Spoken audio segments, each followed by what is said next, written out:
Voltamos com Democracia aqui pela TV Assembleia, falando sobre baleia azul. Cuidados que todos devem tomar. Prevenção, mas acima de tudo, para o que já aconteceu, correção. Não é assim, André? E junto a isso, né, a gente entende que é multifatorial realmente, né? O doutor Ricardo trouxe dados epidemiológicos que trazem dados de realidade para a gente pensar, né? A contemporaneidade traz uma ideia de felicidade, né? De que nós temos que ser felizes, traz o princípio do prazer como algo que tem que reger as nossas vidas, né? E o adolescente não consegue lidar com isso, aí ele entra, né, para as drogas, para o álcool, enfim. Então, a gente tem que aprender a sofrer, né? Na verdade, o ser humano, por si só, na sua constituição, ele sofre também, né? Nós não podemos alimentar essa fantasia de que a gente tem que estar sempre feliz o tempo todo, né? Então, o adolescente, como ele está num momento de construção da identidade dele de adulto, ele está abandonando a identidade da infância, ele está desidealizando os pais, ele precisa de modelos identificatórios, né? E ele se vê num vazio, né? Num vazio que daqui a pouco é expresso pela frequência continuada ao uso da internet, ao uso de jogos, a experiências solitárias, né? Então, a gente ouve muito na escola estudantes com muita dificuldade de acessar os pais. Mas eu acho assim, todo esse caldo de cultura que tu está montando aí leva uma questão que eu acho que a gente tem que resgatar nesse momento, que é a questão do existencialismo. Na questão do existencialismo, está bem claro, é as angústias.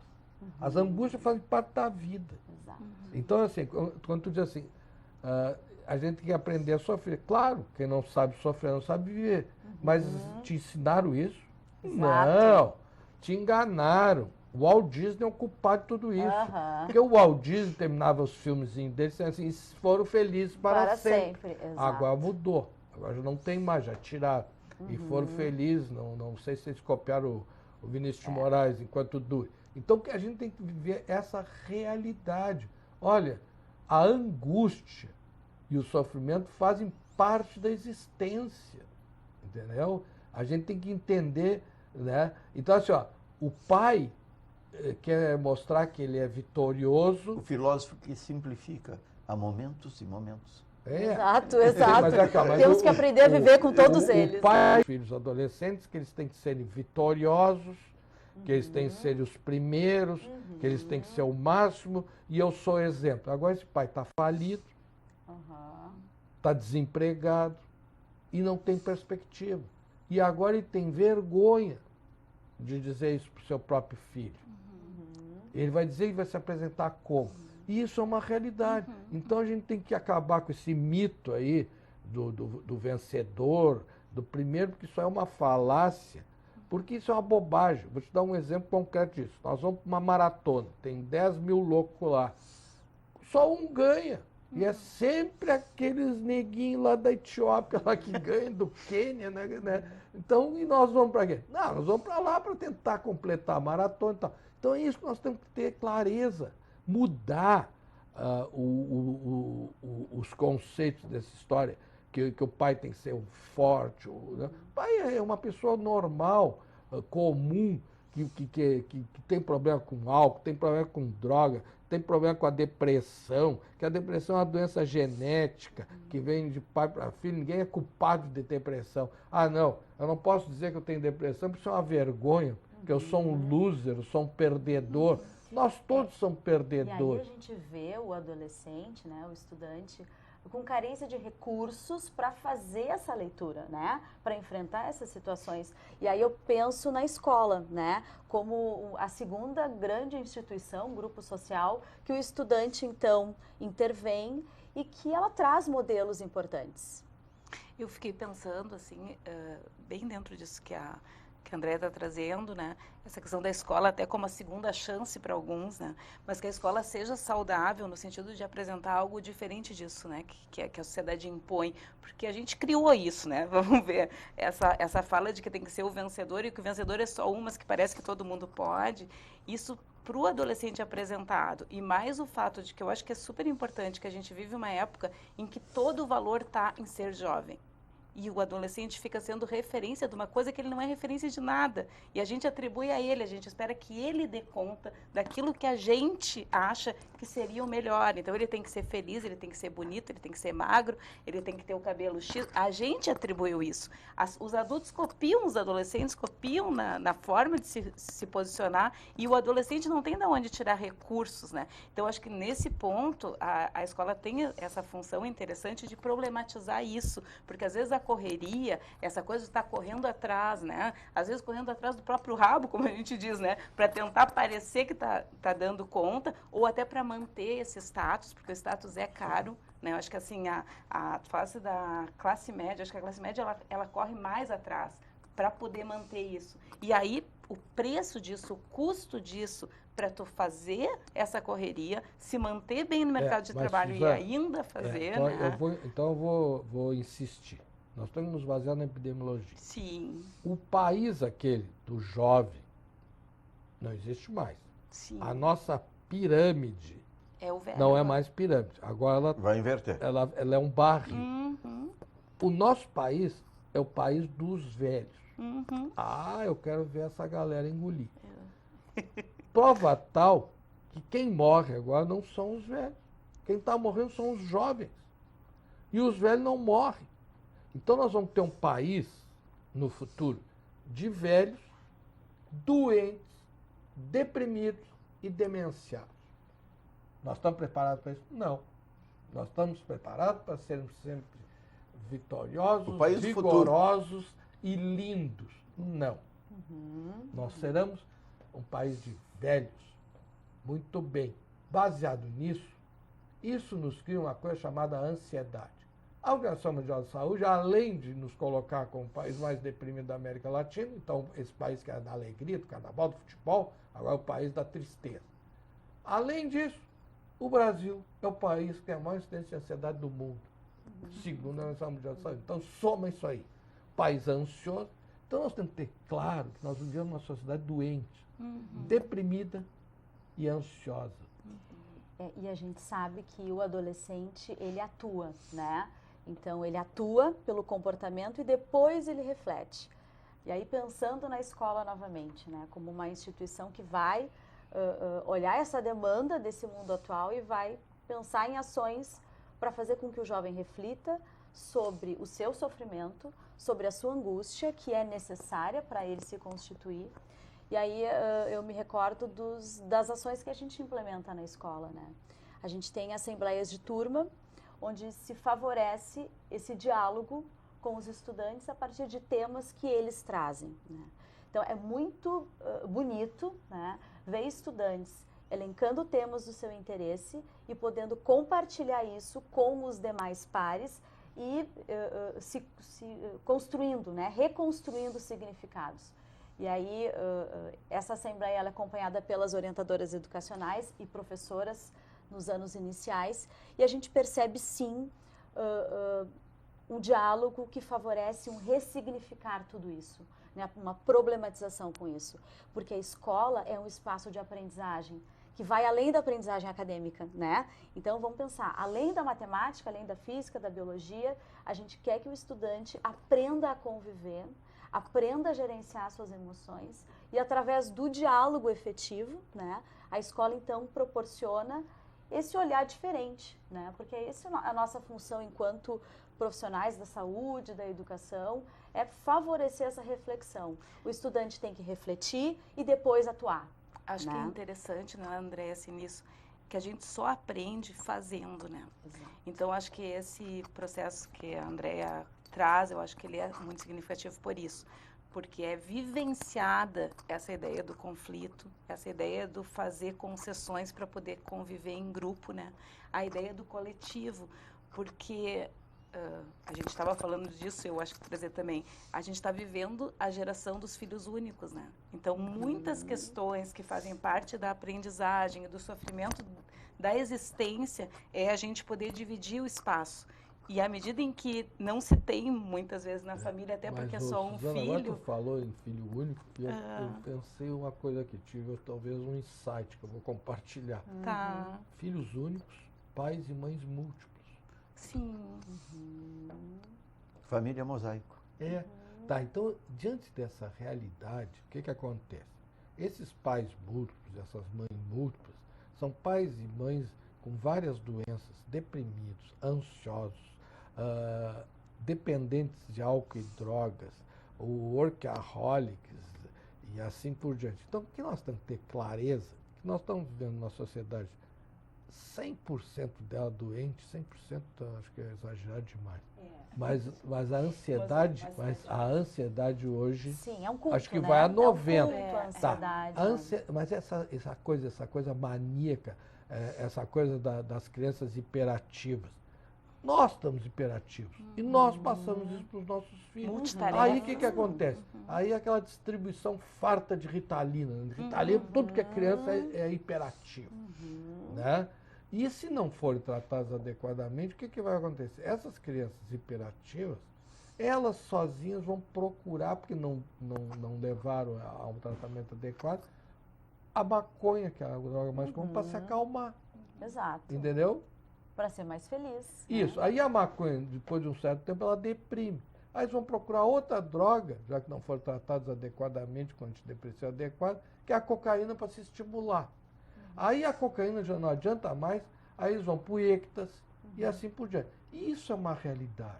Então eu creio que, na verdade, nós temos que sair dessa fantasia do Walt Disney, né, que a gente vive, dos condomínios, daquelas casas lindas, tudo lindo, maravilhoso, e cair na nossa realidade.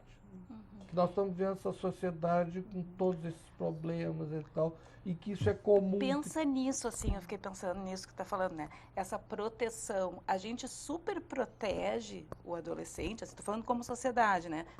Então, estamos falando de uma classe social, vamos dizer, protegida no condomínio e que, na verdade, não sabe se virar. Não sabe pegar um ônibus sozinho, muitas vezes. Não, e o medo que gera quando sair ali, botar o pezinho na Exato, rua e porque ser assaltado representa. e até periga ser esfaqueado por um celular. E é verdade, né? Se tivesse Isso. mais tempo para o programa, eu faria uma pergunta. Da forma que está sendo conduzida a conversa, muito produtiva. Mas é uma impressão que eu tenho que a felicidade é química. Eu acho isso muito sério. Totalmente. É Aqui isso eu vou te tá provar sendo que é. A felicidade é química. E ela Então, é... se veja um encontro em cima do morro depois de um jogo Tá. de futebol regado a Então, cerveja então, e a carne de terceiro. Exato, mas eu vou te A provar. felicidade reinante. Tá, aqui, ó, cientificamente, se nós fizermos uma pesquisa, eu fui secretário de saúde em Pelotas em 2 gestões. Aí nós fizemos uma pesquisa lá que deu que a maioria das pessoas em Pelotas tinha um transtorno mental. Aí eu era secretário e disse, pô, mas para aí. Né? Aí fui ver, é que botaram o tabagismo, incluíram o tabagismo, sim, aí dava mais de 50%.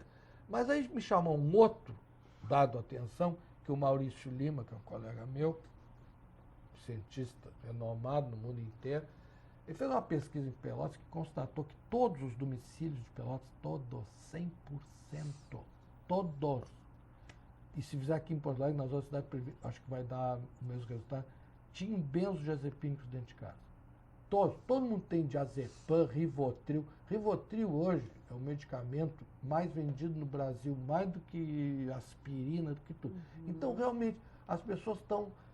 Tu vai na fila lá da farmácia, tu vai ver, mais da metade é receita azul. 2 minutos para concluir a participação por hoje, doutor Ricardo.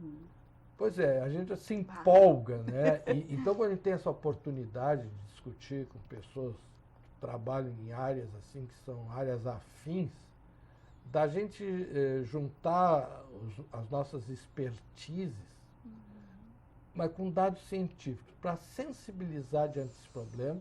E creio que esse problema que a gente veio discutir aqui foi bom porque estimulou essa preocupação e da gente ter mais humildade para querer enxergar a realidade. Eu acho que nós estamos tapando o sol com a peneira, não queremos reconhecer, a gente tem uma negação maciça, né?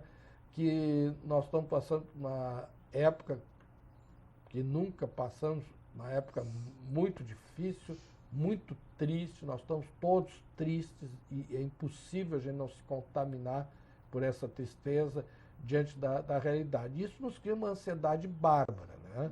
Então, nós estamos com medo. Então, nós estamos vivendo uma época de violência E uma violência gera outra violência. Na questão do suicídio, a gente constata que as áreas que têm mais suicídio são as áreas que têm mais violência, né? Então, está associado. E, infelizmente, Porto Alegre é a capital brasileira, junto com Curitiba, com a maior incidência de suicídio entre os adolescentes. Então, isso é uma preocupação. E isso atinge a todas as classes. Todas as classes. E, infelizmente, nós que vivemos nessa época da internet, nós vimos que as pessoas estão se refugiando na internet e lá achando coisas que não ajudam e que, muito ao contrário, são nocivas. Muito obrigado, doutor Ricardo Nogueira, pela participação no Democracia aqui pela TV Assembleia. Suzana Dimmer.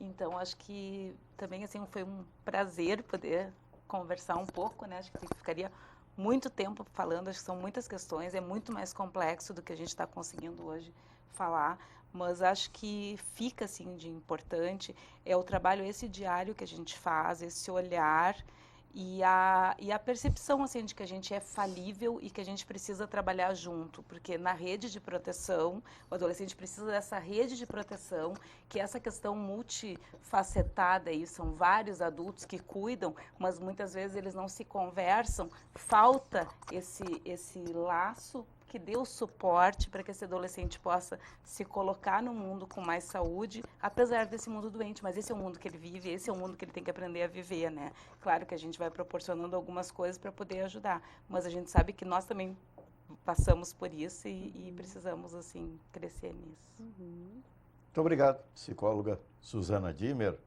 orientadora educacional, pela participação no Democracia aqui pela TV Assembleia. Psicóloga Andréa Melhoranza. Por trás do Baleia Azul existe um jovem que busca sentido para a sua vida. É importante que ele tenha modelos identificatórios positivos, né? A gente sabe que se a gente observa dados de realidade, a gente realmente fica numa postura de pessimismo muitas vezes, né? Mas sim, temos que resgatar, temos que ter esperança, né? Nas grandes instituições, família, escola, e da necessidade desse jovem ter modelos identificatórios positivos para que ele possa se constituir de uma maneira mais saudável, que ele possa tolerar o sofrimento, a angústia necessária para que ele possa ser um adulto depois, e principalmente resiliente, né? Porque quando a gente passa por situações adversas na nossa vida, a gente se torna um adulto mais forte, né? Mais ponderado, mais saudável, né? Então, a minha ideia é que sim, que a gente possa ser modelo de identificação positiva, todos nós, para os nossos adolescentes. Uma pergunta apenas para complementar. Sim. Estes encontros promovidos no Colégio Rosário têm como mais receptivos a eles os adultos ou os adolescentes? Os adolescentes. Os adolescentes é que fazem os momentos da Assembleia, né? Eles é que trazem as temáticas e eles acabam, então, trocando experiências, trocando pontos de vista e percepções a partir de uma metodologia de escuta, principalmente de respeito à opinião do outro, né? Porque daqui a pouco o adolescente não tem recurso para ouvir aquilo que ele não concorda. E a Assembleia vem justamente nessa perspectiva dele poder estar ouvindo uma opinião que não é dele, né, que é contrária muitas vezes a dele, mas que ele possa estar ouvindo e usando isso para, né, ajudá-lo a ampliar mais aquela temática. Tens essa mesma percepção, Suzana? Eu acho que é importante assim que esses assuntos que eles trazem são os assuntos do convívio, é isso. Eles vão falar sobre aquilo que incomoda eles dentro daquele espaço que eles têm que conviver. Só para poder entender do que é, quais são os temas que eles escolhem. E eles tomam as decisões, né? Então, a gente entende que isso empodera e isso alivia no sentido de que é possível, sim, até ter conflito e conviver, mas fazer ajustes, aprender a lidar com essa frustração que é respeitar o espaço do outro e ter o seu espaço também de... Porque mas é um desafio permanente. Depois né? da possível queixa, né, vem, bom, o que nós vamos fazer com isso? Que solução, né? O que a gente vai fazer como turma para que isso se dê de uma outra forma? Não tivemos a solução aqui, mas avançamos no sentido de levar compreensão. Compreensão que traz, seguramente, participação, envolvimento.